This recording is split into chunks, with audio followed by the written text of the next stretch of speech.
கர்த்தராக இயேசு கிறிஸ்துவின் நாமத்தினால சபையார் யாவருக்கும் என் வாழ்த்துதலையும் என் தேவனுக்கு நான் மகிமை செலுத்திக் கொள்கிறேன்.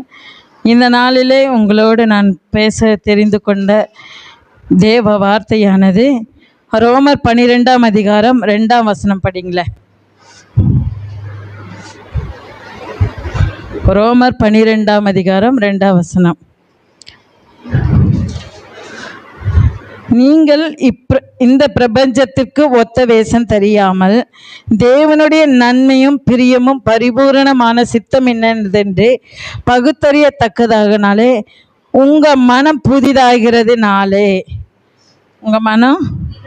புதிதாகிறதுனால இன்னைக்கு நம்ம தேவனுடைய பிரியம் என்னன்னு சொல்லி பார்த்துட்டோம், நன்மை என்னன்னு சொல்லி பார்த்துட்டோம், அவர் பரிபூர்ண சித்தம் என்னன்னு சொல்லி பார்த்துட்டோம். மனம் புதிதாகுது குறித்து நான் உங்களோட பேச விரும்புகிறேன். மனம் புதிதாகுதல் என்றால் என்னங்க? மனம் புதிதாகுதுன்னா பழையவைகள் எல்லாம் ஒளிஞ்சு போயிடணும் இல்லையா? பழையவைகள் எல்லாம் ஒளிஞ்சு போயிட்டு மனசு என்ன செய்யணும்? ஒரு புதுசாக மாற்றப்படணும். வேதம் சொல்லுகிறது, ஒருவன் கிறிஸ்துவுக்குள் இருந்தால் புது சிருஷ்டியாக இருக்கிறான், பழையவைகள் எல்லாம் ஒழிந்து போயின, எல்லாம் புதிதாயின என்று சொல்லி. அப்போ பழையவைகள் எல்லாம் என்ன செய்யணுமா? ஒளிஞ்சு போயிடணுமாமா. இல்லாமல் ஒளிஞ்சு போகுதுன்னா என்ன? அவை இருந்த இடம் தெரியாதபடி அழிஞ்சு போயிடணும் இல்லைங்களா? அப்போ நம்ம பழைய குணாதிசயங்கள், பழைய பாவங்கள், பழைய நம்ம மனசு புதிதாக இருந்துச்சுனாக்க நம்ம பழைய குணாதிசயங்கள் எல்லாம் மறைஞ்சு போயிருக்கணும் இல்லைங்களா? ஒளிஞ்சு போயிடுச்சுங்களா? இன்றைக்கு நம்ம மனம் புதிதாயிருச்சுன்னு சொல்கிறையா? நம்ம எல்லாருடைய மனம் புதிதாயிருச்சா? மனம் திரும்பிட்டோமா? நம்ம ரட்சிக்கப்பட்ட உடனே நம்ம என்ன செய்கிறோம்? நம்மளுடைய மனம் புதிதாயிருச்சு, நாங்கள் மனம் திரும்பிட்டோம், எங்கள் மனம் புதிதாக்கப்பட்டுச்சுன்னு சொல்லி நாங்கள் பாவத்தை விட்டு என்ன செஞ்சிட்டோம்? மனம் திரும்பிட்டோம், நாங்கள் ரட்சிக்கப்பட்டுட்டோம்னு சொல்கிறோம். நம்முடைய மனசு எல்லாருடைய மனதும் புதிதாயிருக்குதா? புதிதாயிடுச்சுங்களா? புதிதாகலை. அப்போ புதிதாகலைனாக்க நம்ம தேவனுடைய ராஜ்யத்தை நம்ம எப்படி சுதந்திரிச்சு கொள்ள முடியும் இல்லைங்களா? பழையவைகள் எல்லாம் இப்போ நமக்குள்ள என்ன செய்யலை? ஒழிந்து போகலை. எங்கேயோ ஒரு மூலையில் பழைய குணாதிசயங்கள் என்ன செய்யுது? நமக்குள்ள ஒட்டிட்டு தான் இருக்குது இல்லைங்களா? அவைகளை முற்றிலும் அழிக்க விட்டால், அவன் முற்றிலுமாய் நம்ம விட்டு நீக்காவிட்டால் நம்ம என்ன செய்ய முடியாதா? மறுரூப ஆக முடியாது. மறுரூபம் ஆகலைன்னா தேவனுடைய என்ன செய்ய முடியாது? எடுத்துக்கொள்ளப்பட முடியாது.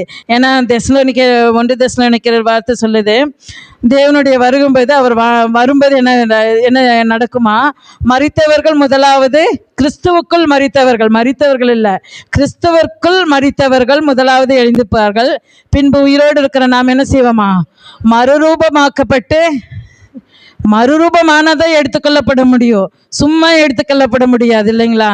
ஏன்னா மண்ணுக்கு ஒரு சாயல் உண்டு, விண்ணுக்குரிய சாயல் உண்டு இல்லைங்களா? மண்ணுக்குரிய சாயலை கலந்து போட்டால் தான் நம்ம விண்ணுக்குரிய சாயலாகிய அதுதான் மறுரூப சாயம். அந்த மறுரூப சாயலை அடையும் போது தான் நம்ம தேவனோடு எடுத்துக்கொள்ளப்பட்டு தேவனோடு வாழ முடியும்னு சொல்லி பார்க்குறோம் இல்லைங்களா? அப்போ நம்ம என்ன செய்யணும்னாக்க, நம்முடைய இருதயம் என்ன ஆகணும்னாக்க புதிதாக்கப்படணும் அப்படின்னு சொல்லி பார்க்குறோம். புது சிருஷ்டினா யாருங்க? புதிதாக சிருஷ்டிக்கப்பட்டவங்க, புதிதாக பிறக்கப்பட்டவங்க இல்லைங்களா? புதிதாக பிறக்கப்பட்டவங்க யாரு? குழந்தைங்க. அப்போ நம்ம குழந்தையினுடைய குழந்தைக்கு கள்ளங்கபடம் தெரியுங்களா? அதுங்களுக்கு பழைய கள்ளக்கபடம் தெரியுமா? பொறாமைன தெரியுமா? ஏதாச்சும் பாவனை தெரியுமா? தெரியாது இல்லைங்களா? அப்போ ஒரு குழந்தையின் இருதயத்தை போல நம்ம மனம் புதிதாக இருந்துச்சுன்னா நம்முடைய இருதயம் எப்படி இருக்கணுமாமா? ஒரு குழந்தையின் இருதயத்தை போல இருக்கணுமாமா. கள்ளம் கபடமற்ற ஒரு என்னன்னாக்க ஒரு குழந்தையின் இருதயம் அதுதாங்க. ஒரு கள்ளம் கபடம் இருக்காது, கோபம் இருக்காது, பகை இருக்காது, எந்த ஒரு இதுவுமே அந்த குழந்தையினுடைய இருதயத்தில் இருக்காது இல்லைங்களா? அப்போ குழந்தை போல மாறாவிட்டால் தேவனுடைய ராஜ்யத்தில் என்ன செய்ய மாட்டோம்? பிரவேசிக்க மாட்டோம். அப்போ நம்ம புதிதாக்கப்படணும். ஒரு குழந்தைய இருதயத்தை போல நம்முடைய இருதயம் மாறணும். நம்ம பழைய ஸ்பாவங்கள், பழைய குணாதிசயங்கள் எல்லாமே மாறணும்னு சொல்லி நம்ம பார்க்குறோம் இல்லைங்களா? அப்போ இங்கே நம்ம மனம் புதிதாகிறதுனாலே அப்படின்னு சொல்லி நம்ம பார்க்குறோம். இந்த ஒரு வார்த்தையை கொண்டு நான் வேதத்தில் 2 மனுஷரை குறித்து நான் உங்களோடு பகிர்ந்து கொள்ள விரும்புகிறேன். ஏன்னா அவங்களுடைய மனம் தேவன் அவங்க மனதை புதிதாக்கின போது, அவங்க மனசு புதிதான போது அவங்க எப்படி வாழ்ந்தாங்கன்னு சொல்லி நம்ம வேதத்தில் 2 பேரை குறித்து நான் உங்களோடு பகிர்ந்து கொள்ள விரும்புகிறேன். முதலாவதாக 1 சாமுவேல் 10ஆம் அதிகாரத்தை எடுத்துக்கொள்வோமா? சவுலை குறித்து நான் உங்களோடு பேச விரும்புகிறேன். இந்த சவுல் என்பவர் என்ன செய்யனாக்கா, பென்யமின் கோத்திரத்தை சார்ந்தவர், இஸ்ரவேலின் முதல் ராஜா என்பது நமக்கு எல்லாத்துக்குமே தெரிந்த ஒன்று இல்லைங்களா? அப்போ இந்த சவுல் என்ன செய்கிறாருனாக்க, இஸ்ரவேல் ராஜாவாகிறதுக்கு முன்பாக என்ன செய்கிறாரு, அந்த இது எல்லாமே நம்மளுக்கு தெரியும் இல்லைங்களா? நான் தகப்பனுடைய ஆடு மாடுகள் காணாம போனாலும் அதை தேடிக்கொண்டு போகிறாருன்னு சொல்லி, அப்போ அந்த இடத்துல என்ன செய்கிறாங்கனாக்க, சாமுவேல் தீர்க்கதரிசி என்ன செய்கிறாரு, சவுலை இஸ்ரவேலின் ராஜாவாக அபிஷேகம் பண்ணுறாரு. அப்போ அபிஷேகம் பண்ணிட்டு அவருக்கு 5, 6, 7 வசனங்களை வாசிங்களை பார்க்கலாம்.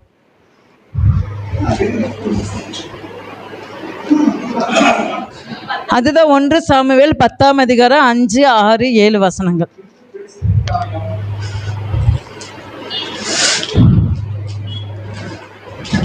சொல்லிட்டேன், படிங்களா? படிங்க. பின்பு பெலிஸ்தரின் தானயம் இருக்கிற தேவனுடைய மலைக்கு போய் அங்கே நீ பட்டணத்திற்குள்ளே பிரவேசிக்கையில் மேடையிலிருந்து இறங்கி வருகிற தீர்க்க தரிசிகளின் கூட்டத்திற்கு எதிர்படுவாய்.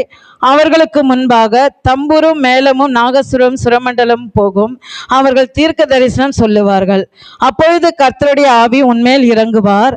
நீ அவர்களோட கூட தீர்க்க தரிசனம் சொல்லி வேறு மனுஷனாவாய் அப்படின்னு சொல்லி என்ன செய்கிறாருனாக்க, அவர் என்ன சொல்கிறாரு, சவுலை பார்த்து சொல்கிறாரு, நீ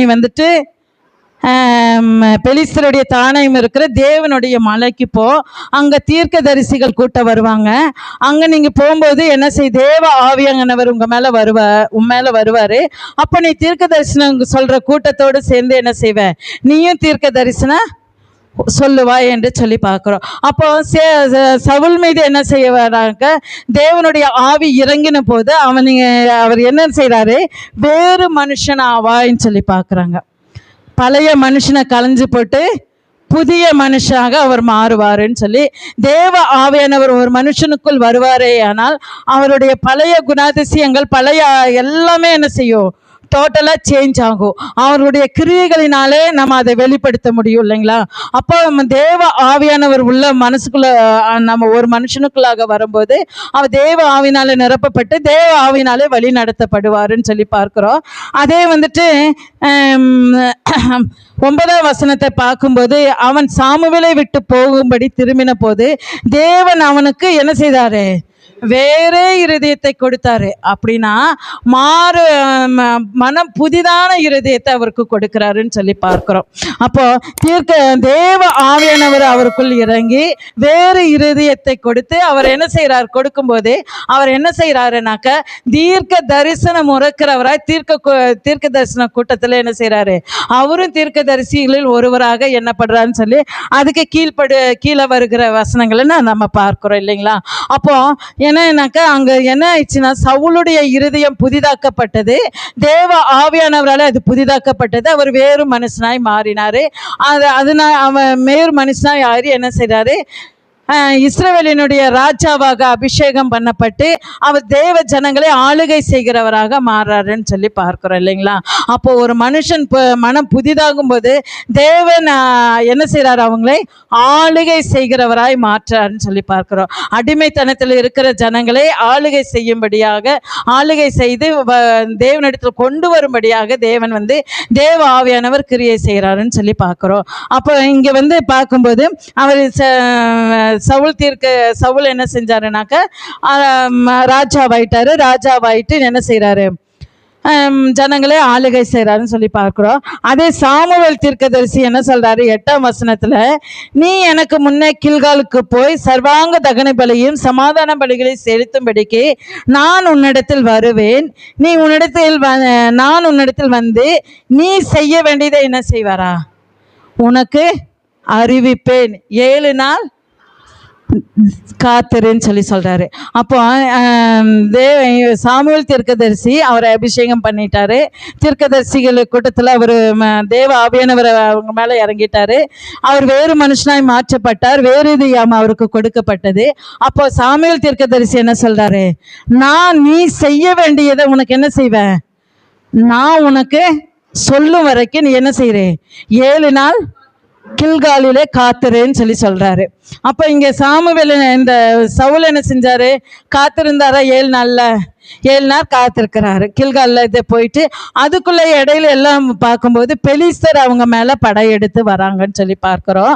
அதே போல் பெலிஸ்தர் வராங்க, இஸ்ரவேல் ஜனங்கள் என்ன செய்கிறாங்க, சிதறி போகிறாங்கன்னு சொல்லி பார்க்குறோம். அப்போ இங்கே என்ன செய்கிறாரு, சாமுவேல் தீர்க்கதரிசி அவருக்கு சொன்ன வார்த்தை என்ன, நீ 7 நாள் காத்துரு, நான் உனக்கு நீ செய்ய வேண்டிய காரியத்தை உனக்கு நான் சொல்லுவேன் அப்படின்னு சொல்லி என்ன செய்கிறாரு, தேவன் இந்த சாமுவேல் தீர்க்கதரிசி என்ன செய்கிறாரு, சவுல்கிட்ட சொல்கிறாரு.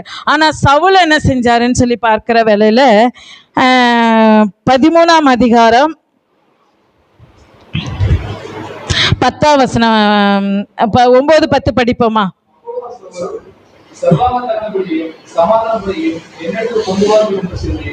செல்லாத தன்னபடியை செலுத்தினான். அவன் செல்லாத தன்னபடிக்கு முடிகிற போது இதோ சாமுவேல் வந்தான். சவுல் அவனை சந்தித்து மன்னன் செய்ய அவனை எதிர்கொண்டு போனான். என்று சாமுவேல் கேட்டதற்கு சவுல் ஜனங்கள் என்னை விட்டு சிதறி போடுவதை போகிறதையும் 10 நாட்களின் திட்டத்திலே வீட்டு வராதையும் போதும். அதுக்கு அடுத்த வசனமும் வாசிச்சுங்க. இது நான் இன்னும் கர்த்தருடைய சமூகத்தில் நோக்கி விண்ணப்பம் பண்ணவில்லை என்றும் எண்ணி துணிந்து சர்வாங்க கடமையை செலுத்துகிறேன் என்றார். இங்கே பார்க்கும்போது என்ன செய்கிறாரு, சாமுவேல் தீர்க்கதரிசி சொன்னது என்ன, நீ 7 நாள் காத்துரு இல்லையா, தேவ சமூகத்தில் காத்திருக்க சொல்கிறாரு. நான் உனக்கு சொல்கிறத நீ செய்யுங்கிறாரு. ஆனால் இங்கே சவுல் என்ன செய்கிறாருனாக்கா, சாமுவேல் தீர்க்கதரி துணிந்து என்ன செய்கிறாரு, பலி செலுத்திடுறாரு. அவர் சர்வாங்க தகன பலிகளையும் என்ன செய்கிறாரு, தேவனுக்கு பலி செலுத்திடுறாரு. அந்த சமயத்தில் சாமுவேல் தீர்க்கதரிசி கேட்குறாரு, நீ இது செய்தது என்னங்கும்போது, அப்போ அவர் சவுல் என்ன சொல்கிறாரு, நீங்கள் குறிப்பிட்ட நேரத்தில் வராத போனதையும் பெலிஸ்தர் எங்கள் மேலே படையெடுத்து வந்ததுனாலையும் ஜனங்கள் சிதறி போனதுனால நான் துணிந்து என்ன செய்கிறாரா, துணிந்து நான் என்ன செய்தேன், சர்வாங்க தகன பலியை செலுத்தினேன் என்று சொல்கிறாருன்னு சொல்லி பார்க்குறேன். இன்றைக்கி அப்படித்தாங்க நம்முடைய வாழ்க்கையில் நம்ம தேவனால் அநேக காரியங்களினாலே நம்ம எச்சரிக்கப்படுறோம். தீர்க்கதரிசி மூலியமாக, தேவ ஊழியக்காரர்கள் மூலியமாக, தேவ மனிதர்கள் மூலியமாக, வேதத்தின் வசனத்தின் மூலியமாக நம்ம அநேக காரியங்களை நம்ம எச்சரிக்கப்படுகிறோம் இல்லைங்களா. நம்ம அந்த எச்சரிப்பின் சத்தத்திற்கு நம்ம காத்திரு. தேவன் சொல்றாரு, நீ காத்துரு, உன்னுடைய பிரச்சனைகள் தீர, உனக்கு என்ன பிரச்சனைகள் போராட்டங்கள் வந்தாலும் உன்னுடைய வாழ்க்கையில் நீ என்ன செய்தாலும் உனக்கு எல்லாவற்றிலிருந்து விடுதலை தரது நான், நீ காத்துருன்னு சொல்லி தேவ ஆவியானவர் வசனத்தின் மூலியமாக பேசுவார், தீர்க்கதரிசிகளின் மூலியமாக பேசுவார். நீ இதை செய்யாதேன்னு சொல்லுவார், இதை செஞ்சினா உனக்கு ஆபத்து நேரிடுன்னு சொல்லுவார். அப்போ நீ உனக்கு ஆபத்து நேரிடும், உன்னுடைய வாழ்க்கையில் மிகவும் நீ எதிர்கொள்ளாத பிரச்சனைகள் எல்லாம் உனக்கு வரும். அதனால இது உனக்கு ஆபத்தை விளைக்குவேன், இந்த காரியத்தை செய்யாதே என்று சொல்லி தேவன் எச்சரிக்கும் போது நம்ம அந்த காரியத்தை துணிந்து காரியத்தை செய்வோமானால் அதன் மூலமாக வர்றது நமக்கு கஷ்டம் மாத்திரம் இல்லைங்க, கொடிய வியாதிகள் வரும், மரணத்துக்கு ஏதுவான காரியங்கள் உண்டாகும்னு சொல்லி நம்ம பார்க்கிறோம். ஏன்னா இங்கே என்ன செய்யுதுங்கனாக்கா, இங்கே சவுல் என்ன செய்கிறாருனாக்கா, சாமுவேல் தீர்க்கதரிசியினுடைய வார்த்தைக்கு கீழ்ப்படியில அவர் என்ன சொல்றாரு, நீ தேவ சமூகத்தில் காத்துரு, 7 நாள் காத்துரு, நான் உனக்கு செய்ய வேண்டியதை சொல்லுவேன். இன்றைக்கு நம்மளும் அப்படித்தான் அநேக காரியங்களில், வேலை காரியங்களில், மற்ற எல்லா காரியங்களிலும் அநேக முறையில் நம்ம முயற்சித்து பார்த்துட்டு நம்ம தேவ சமூகத்தில் ஜெபிக்கும் போது அவர் சொல்லுவார், நீ காத்துரு, நீ காத்துரு, நான் உனக்கு நீ செய்ய வேண்டியதை சொல்லுவேன். நீ காத்துருங்கும் போது நம்ம என்ன செய்யறதில்ல, காத்திருக்கிறது இல்லை. அதை கொஞ்ச நாள் 7 நாள் காத்துருன்னா ஒரு 2-3 நாள் நம்ம காத்திருப்போம், அல்லது 7 நாள் காத்திருந்து 8வது நாள் நமக்கு பதில் வரும், 7 நாள் முடிஞ்சதுமே நமக்கு பதில் வரும்னு எதிர்பார்ப்போம். ஆனால் பதில் வராத போது நம்ம என்ன செய்வோம், மாம்ச முயற்சி எடுத்தார் இல்லைங்களா? துணிந்து இங்கே சவுல் எப்படி துணிந்து பலி செலுத்தினாரோ அதே போல் நம்ம துணிந்து என்ன செய்வோம், நம்ம மாம்ச முயற்சி எடுத்து நம்மளை காரியத்தை செய்கிறோன்னு சொல்லி பார்க்குறோம். அப்போ அதனால வரக்கூடியது என்ன? அதே போல் இன்னொரு இடத்துல வந்து சொல்கிறாரு சாமுவேல் தீர்க்கதரிசி சவுலை பார்த்து, அமலேக்கியர் வந்து இஸ்ரவேல் ஜனங்கள் வந்து கானானுக்குள் போவதற்காக மோசே வந்து வழி நடத்திட்டு போறாரு. அப்போ அமலேக்கியர் இல்லை, இஸ்ரவேல் ஜனங்களை வந்து போகும்போது அந்த அமலேக்கியர் வந்து என்ன செய்கிறாங்கன்னாக்க வழிவிட மாட்டேங்கிறாங்க. வழிமறைத்த செய்கையை அந்த 1 சாமுவேல் 15ஆம் அதிகாரத்தை பாருங்களேன். 15ஆம் அதிகாரத்தில் 2ஆம் வசனத்தை பாருங்க. சேனைகளின் கர்த்தர் சொல்லுவது என்னவென்றால், இஸ்ரவேலர் எகிப்திலிருந்து வந்தபோது அமலேக்கியர் அவர்களுக்கு வழிமறித்த செய்கையை மனதிலே வைத்திருக்கிறேன். இப்போது நீ போய் அமலேக்கின் மனமெடுத்து அவனுக்கு உண்டான எல்லாவற்றையும் சங்கரித்து அவனை நெருக்கம் வைக்காமல் புருஷனையும் ஸ்திரீகளையும் பிள்ளைகளையும் குழந்தைகளையும் மாடுகளையும் ஆடுகளையும் ஒட்டகங்களையும் கழுதைகளையும் கொண்டு வரப்படுவாய் என்கிறார் என்று சொன்னார். ஆமாங்க, இங்கே பார்க்கும்போது இஸ்ரவேலர் வந்து எகிப்திலேருந்து வந்தபோது அமலேக்கியர் என்ன செய்கிறாங்க, அவங்க வழியை மறைக்கிறாங்க. அப்போ அதை குறித்து தேவன் தம்முடைய ஜனங்களுக்காக வைராக்கியம் பாராட்டுகிறவராக இருந்து அவர் என்ன சொல்கிறாரு, சாமுவேல் தீர்க்கதரிசி மூலிமா சொல்கிறாரு. சாமுவேல் தீர்க்கதரிசி சொல்கிறாரு, நீ போய் அவங்கள என்ன செய்ய, அவங்கள ஒருத்தரையும் விடக்கூடாது.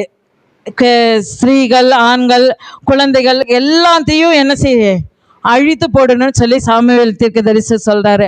ஆனால் சவுல் என்ன செய்தாருங்க, போயிட்டு என்ன செய்தார், நல்ல ஒரு கொழுமையான ஆடு மாடுகள் எல்லாம் ஆண்டவருக்கு பலி செலுத்தணும்னு சொல்லி என்ன செஞ்சார், பிடிச்சிட்டு வந்துட்டார்.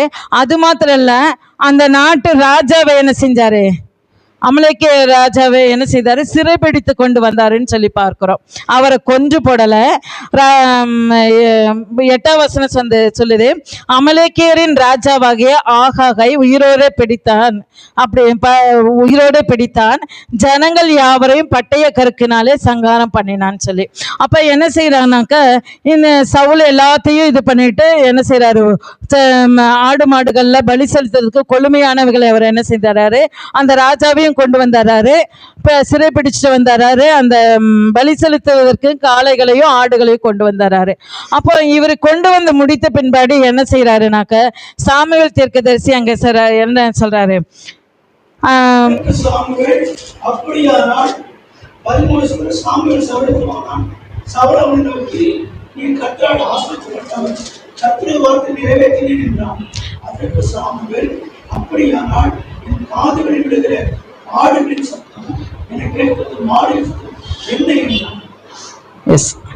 அப்போ என்னன்னு சொல்லி கேட்கும்போது அப்போ அவர் என்ன சொல்றாருனாக்கா, கர்த்தருக்கு பலி செலுத்தும்படியாக நான் கொண்டு வந்தேன்னு சொல்லி. அப்போ ஆண்டவர் சொல்றாரு, நீ தேவனுடைய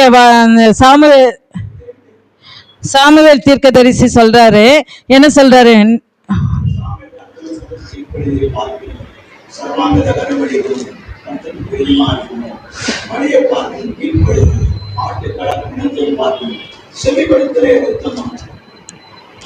ஆமா. அப்ப இங்க என்ன செய்யறாருனாக்க, நீ பலியிடுவதை பார்க்கிலும் கீழ்படிக்கிறது உத்தமன்னு சொல்லி. அப்ப தேவனுடைய வார்த்தைக்கு கீழ்படிக்கிறது தான் முக்கியம். நீ தேவனுடைய வார்த்தைக்கு கீழ்படியாதபடினால உன் ராஜ்ய பாரம் உன்னை விட்டு எடுக்கப்பட்டு வேறொருவருக்கு கொடுக்கப்படும் சொல்லி என்ன செய்யறாரு, அந்த இடத்துல தேவன் வந்து இந்த சாமுவேல் தீர்க்கதரிசி வந்து சவுலோட சொல்றாரு. அப்போ இங்க பார்க்கும்போது தேவ ஆவியானவர் வந்து சவுலுக்குள்ள இருந்தாரு, வேறு மனிதனாய் மாற்றினார், புதிய இருதயத்தை தந்தாரு, ராஜ்ய பாரத்தை கொடுத்தாரு. ஆனா தேவனுடைய வார்த்தைக்கு அவர் கீழ்ப்படியாத போது அவருக்கு கொடுக்கப்பட்ட எல்லாமே என்ன செய்தே, அவரிடத்துல இருந்து பிடுங்கப்பட்டுச்சுன்னு சொல்லி பார்க்கிறோம். அப்போ அவருக்கு அந்த ராஜ்யபாரம் நீங்க அந்த ராஜாவுடைய ராஜ்யபாரமும் நீங்க எடுக்கப்பட்டது. அதே போல வந்துட்டு தேவ ஆவியானவர் அவரை விட்டு விலகி என்ன செய்றாரு, தேவனால் அனுப்பப்பட்ட பொல்லாத ஆவி என்ன செய்ச்சு, சவுலை ஆட்கொண்டுச்சின்னு சொல்லி பார்க்கிறேன். இன்றைக்கு அருமையான தேவனுடைய பிள்ளைகளை, நம்ம வந்துட்டு தேவனுடைய வார்த்தை, தேவன் இதை செய்யாதே, இதனால உனக்கு ஆபத்து வரும் அப்படின்னு சொல்லி அநேக தர தேவன் நம்ம எச்சரித்து நம்ம கீழ்ப்படியாதபடி தொடர்ந்து அந்த காரியங்களை செய்வோமே ஆனால் நிச்சயமாக நமக்கு என்ன செய்யும், ஆபத்து வரும்னு சொல்லி பார்க்கும். இந்த சவுலனுடைய முடிவை பார்க்கும்போது அவர் என்ன செஞ்சாரு, பொல்லாத ஆவியா அவரை அலக்கழிச்சிச்சு. அது மாத்திரம் இல்லைங்க, அவர் என்ன செய்றாரு, தன்னுடைய மரணத்தை தானே தேடிக்கொண்டாருன்னு சொல்லி பார்க்கிறோம் இல்லைங்களா. ஈட்டியை நட்ட வச்சு குப்புறக்கா விழுந்து அவர் இதான்னு சொல்லி பார்க்கிறோம். இன்றைக்கு தேவனுடைய வார்த்தைக்கு நம்ம கீழ்ப்படியாதபடி அசட்டையா எஞ்சி துணிகரமா நம்ம பாவம் செய்வோமே ஆனால், தேவன் செய்ய வேண்டாம் என்று விளக்கின காரியத்தை, செய்ய வேண்டாம் என்று சொன்ன காரியத்தை துணிகரமா செய்வோமே ஆனால், தேவ ஆவியானவர் நம்மை விட்டு என்ன செய்வாரு, விலகிடுவாருங்க. தேவ ஆவியானவர் நம்மை விட்டு விலகி போயிடுவாரு. தேவனாலே அனுப்பப்பட்ட என்ன செய்வாரு, தேவனால் அனுப்பப்பட்ட பொல்லாத ஆவி நம்ம என்ன செய்யும், நமக்குள்ள நம்ம அலைக்கலைக்கும். அது நம்ம வாழ்க்கையவே நம்ம என்ன செய்யும், தலைகளை புரட்டி போடுன்னு சொல்லி பார்க்கிறோம். அது மாத்திரம் இல்லைங்க, நம்ம மனம் திரும்பாத பட்சத்திலே அது நமக்கு மரணத்தை உண்டாக்கும். நம்மளுடைய மரணத்தை சில வேளையில அது நமக்கு தற்கொலையை தூண்டுகிறதா இருக்கும், மரணம் உண்டாகும், ஆபத்தை விளைவிக்கும் சொல்லி பார்க்கிறோம். அதனால எனக்கு அன்பான தேவனுடைய பிள்ளைகளை, இந்த கால வேளை தேவன் நம்மத்திலே பேசி கொண்டிருக்கிறாருங்க. தயவு செய்து யாரும் இதை அசட்டையா எடுத்துக்கொள்ளாதீங்க. தேவன் நமக்கு என்ன சொல்லுகிறாரோ, நீ தேவ சமூகத்துல காத்திருனா காத்திருக்கணும். தேவன் என்ன சொல்லுறாரோ அதை நம்ம என்ன செய்யணும், இதை செய்யாதேனா என்ன செய்யக்கூடாது, நம்ம செய்யக்கூடாதுங்க. நம்ம மீறி துணிந்து செய்வோமே ஆனால் அது தேவ ஆவியானவர் நம்மை விட்டு விலகிடுவாரு. தேவனால் அனுப்பப்பட்ட பொல்லாத நம்மை ஆளுகை செய்யும். அது நமக்கு மரணத்தையும் கொடிய வியாதிகளையும் கொண்டு வரதா காணப்படும் சொல்லி பார்க்கிறோம். அதனால இந்த வேலையில நம்ம சவுலை போல இராதபடி தேவ சமூகத்துல என்ன செய்வோம், தேவனுடைய வார்த்தைக்கு கீழ்ப்படிந்து அவருடைய வார்த்தைக்காக காத்திருப்போம். தேவன் சொல்ற வார்த்தை அப்படியே கீழ்ப்படியும் போது என்ன செய்யும், அதுதான் நமக்கு நன்மை தருகிறதா இருக்குன்னு சொல்லி பார்க்கிறோம். அது மாத்திரம் இல்லைங்க, இன்னொரு மனம் புதிதாக்கப்பட்ட இன்னொருவரை குறித்து நம்ம பார்ப்போமா. புதிய ஏற்பாட்டுல 9ஆம் அதிகாரம், அப்போஸ்தலர் 9ஆம் அதிகாரம், புதிய ஏற்பாட்டுல அப்போஸ்தலர் 9ஆம் அதிகாரம் 1 வசனங்களை வாசிப்போம். ஒரு சில வசனங்களை.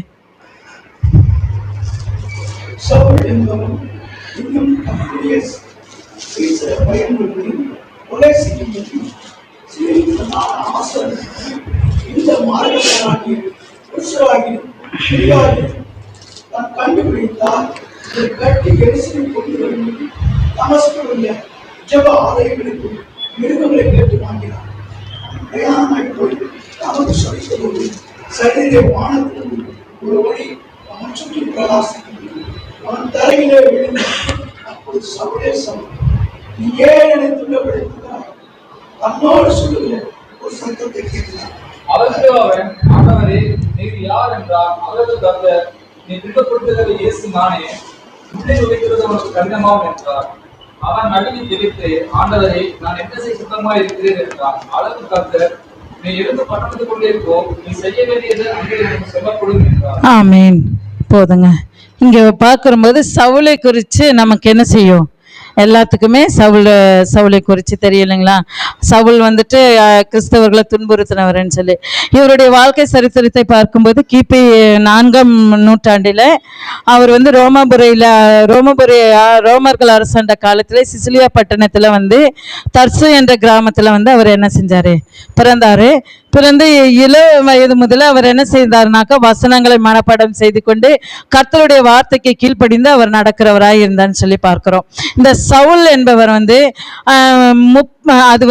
இவர் யூத குலத்துல பென்யமீன் கோத்திரத்துல, இவரும் இந்த சவுலும் என்ன பென்யமீன் கோத்திரத்துல பிறந்தவர் தான் இந்த சவுலும். அந்த பழைய ஏற்பாட்டுல நம்ம சவுல் ராஜாவும் பென்யமீன் கோத்திரத்துல பிறந்தவர் தான். அப்ப இந்த சவுல் என்ன செய்யறாருனாக்க பென்யமீன் கோத்திரத்துல பிறந்தவர். இவர் என்ன செய்யறாருனாக்க தன்னுடைய 30வது வயதுல அவர் என்ன செய்யறாருனாக்க யூத குருவாக தேர்ந்தெடுக்கப்படுறாருன்னு சொல்லி பார்க்கிறோம். அப்ப யூதர்கள் என்னன்னாக்க கிறிஸ்தவர்களுக்கு விரோதமாய் பரிசேயர் கூட்டம் சொல்லி ஒரு பிரிவினர் இருந்தாங்க இல்லைங்களா. அவங்க மூலயமா கிறிஸ்தவர்களுக்கு என்ன செய்யனாக்க நிறைய துன்பங்கள் கஷ்டங்கள் வந்துச்சு. கிறிஸ்தவர்களை அவர்கள் என்ன செஞ்சாங்கன்னாக்க துன்புறுத்தி கொடுமைப்படுத்தி கொலை செய்தாங்கன்னு சொல்லி நம்ம பார்க்கிறோம். சரிங்களா. அப்போ இந்த பரிசேயர் கூட்டத்துல இவனை நம்ம பவுலாக மாறின சவுலும் என்ன செஞ்சாருனாக்க அவரும் அந்த பரிசேயரில் ஒருவராக இருந்தாருன்னு சொல்லி பார்க்கிறோம். அது மாத்திரம் இல்லைங்க, நம்ம ஸ்தேவான் கல்லெறிந்து கொல்லும் போது என்ன செஞ்சாரு, இவரும் சம்மதம் தெரிவித்தாருன்னு சொல்லி பார்க்கிறோம். இப்படிப்பட்ட சூழ்நிலையில இந்த சவுல் என்ன செய்யறாருனாக்க எருசலேம்ல போய் என்ன செய்யறாரு, அங்க இருக்கிற எல்லா கிறிஸ்தவர்களையும் என்ன செய்யறாருனாக்க வீடுகள் உள்ள புகுந்து ஸ்திரீகளையும் குழந்தைகளை கூட என்ன பாராதபடி ஸ்திரீகளையும் குழந்தைகளையும் பெரியவங்களையும் என்ன செய்யறாரு, கிறிஸ்தவர்கள் அனைவரையும் வெளியே கொண்டு வந்து அவர்களை துன்புறுத்தி சிறையில போட்டு என்ன செய்யறாரு, கொலை செய்தாங்கன்னு சொல்லி நம்ம பார்க்கிறோம். அது மாத்திரம் அவருக்கு எருசலேமில் இப்படி செய்த காரியங்கள் மட்டும் போதாது என்று சொல்லி என்ன செய்யறாரு, தமஸ்குவுக்கு போய் அங்க இருக்கிற கிறிஸ்தவர்களை கொலை செய்யும்படியாக நிரூபங்களை தமஸ்குல இருக்கிற சபைகளிலே போய் அங்க இருக்கிற கிறிஸ்தவர்களை கொலை செய்யும்படியாக அவங்க கிட்ட என்ன செய்யறாரு, நிரூபங்களைனாக்க அதிகாரங்களை என்ன செய்யறாரு, நிரூபங்களை எழுதி வாங்கி கொண்டு அவர் என்ன செய்யறாரு, தன்னோட ஒரு சிலரை கூட்டிக் கொண்டு அவர் என்ன செய்யறாருனாக்க தமஸ்குவுக்கு வந்துட்டு கொண்டு இருக்கிறாருன்னு சொல்லி பார்க்கிறோம். அவர் தமஸ்கு நுழைவதற்கு முன்பாக நுழைவாசலிலே என்னன்னாக்க சடுதியாய் ஒரு வெளிச்சம் என்ன செய்யறாரு, அவர் சடிதில கீழே விழுந்துறாரு. அப்ப கேட்கிறாரு, அப்ப ஆண்டவர் சொல்றாரு, சவுலே சவுலே நீ ஏன் என்னை துன்பப்படுத்துகிறாய் என்று சொல்லி. அப்போ இங்க ஆண்டவர் சொல்றாரு, அந்த வார்த்தை அவர் காதுல விழுங்கும் போது சவுலே சவுலே நீ ஏன் என்னை துன்பப்படுத்துகிறார் அப்படின்னு சொல்லும்போது இவர் கேட்கிறாரு, ஆண்டவரே நீர் யாருன்னு சொல்லி. நான் அது அந்த வசனம் டைம் பண்ணுங்களேன். அதற்கு ஆண்டவர், நீ துன்பப்படுத்துகிற இயேசு நானேன்னு சொல்லி சொல்றாரு.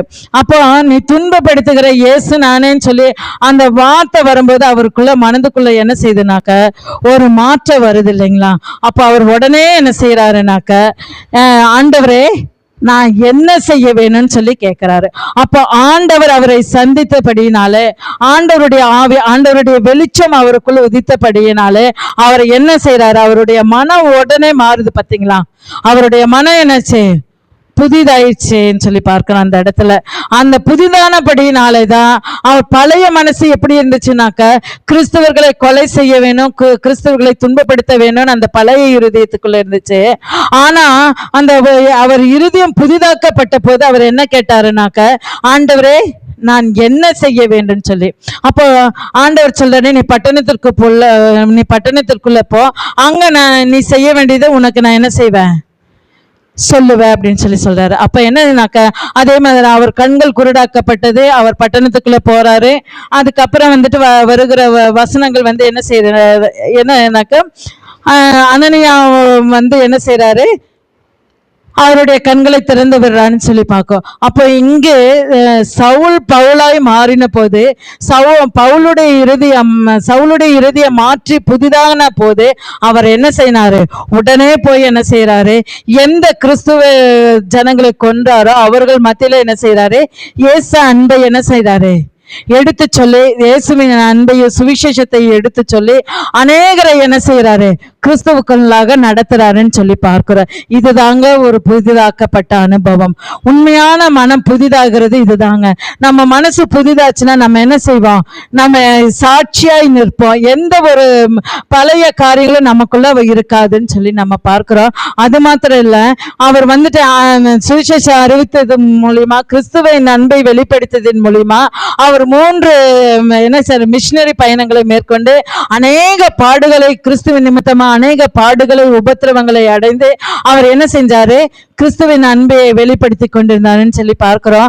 அப்போ அங்க வாழ்ந்த ரோம பேரரசு என்னன்னாக்கா அவரை என்ன செஞ்சாங்க, சிறையில அடைச்சாங்க, சிறையில அடைச்சு அவரை கொடுமைப்படுத்தினாங்கன்னு சொல்லி பார்க்கிறோம்.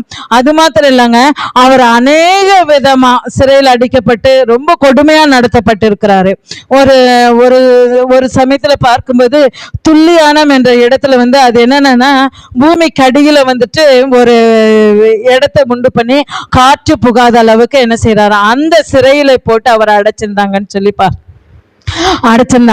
பார்க்கிறோம். அப்போ அந்த அப்படியெல்லாம் கொடுமை அனுபவிச்சு அப்போ ஒரு காலகட்டத்துல என்ன செய்றாங்க, அவர் அந்த இடத்துல இருந்து சிறையில இருந்து வெளியே கொண்டு ஜனங்கள் மத்தியில அவரை இழுத்துட்டு என்ன செய்யறாங்கனாக்க, ஜனங்கள் மத்தியில அவருடைய தலை துண்டிக்கப்பட்டு ஒரு ஆடு பலியிடுவது போல அவருடைய தலை என்ன செய்ச்சு, துண்டிக்கப்பட்டுச்சுன்னு சொல்லி பார்க்கிறோங்க. இங்க இந்த சவுலை பார்க்கும்போது இந்த சவுல் பவுலாக மாறி போது அவருடைய இருதயம் புதிதாக்கப்பட்ட போது தேவ ஆவியானவர் என்ன செய்யறாரு, அவரை நிரப்பி தனக்கு சாட்சியாக நிறுத்தினாரு. அதே போல பவுல் என்ன செஞ்சாரு, ஆண்டவருக்கு சாட்சியாய் கிறிஸ்துவின் அன்பை வெளிப்படுத்துகிறாய், கிறிஸ்துவுக்காக அநேக பாடுகள் உபத்திரவங்களை பட்டாருன்னு சொல்லி பார்க்கிறோம். உபத்திரவங்களை பட்டு அநேக மிஷினரி ஊழியங்களை செய்த அநேக ஆண்டவருக்கு நேராக திருப்பி கடைசியிலே தன்னை என்ன செய்தாரு, ஒரு இரத்த சாட்சியாக தன்னை ஜீவ பலியாக அவர் ஒப்பு கொடுத்தாருங்க. அவருடைய ஜீவனை ஒப்பு கொடுத்து அவரை இரத்த சாட்சியாய் மறிச்சாருன்னு சொல்லி பார்க்கிறோம். நம்ம ஒரு விஷயம் நம்ம இருதயத்தை நம்ம நிதானித்து பார்ப்போமா? நம்ம நம்மளுடைய இருதயம் புதிதாயிடுச்சுன்னு சொல்றோம் இல்லைங்களா, நம்ம மனம் திரும்பிட்டோம், எங்களுடைய இருதயம் புதிதாக்கப்பட்டுருச்சு, நாங்க மனம் மாறிட்டோன்னு சொல்றோம். நம்மளுடைய இருதயத்தில் எப்படி இருக்குதுன்னு ஒரு விசை நம்ம சவுல் ராஜாவை போல தேவ ஆவியினால் நிரப்பப்பட்டு தேவன் நமக்கு புதிய இருதயத்தை கொடுத்த போது நாம் தேவனுடைய வார்த்தைக்கு கீழ்ப்படியாதபடி நம்முடைய தேவனுடைய காரியங்கள் எல்லாவற்றையும் இழந்து போய் தேவனுடைய ஆசீர்வாதங்களை இழந்து போய் நம்ம கஷ்டத்தை அனுபவித்து கொண்டிருக்கிறோமா? அல்லது சவுல் பவுலாய்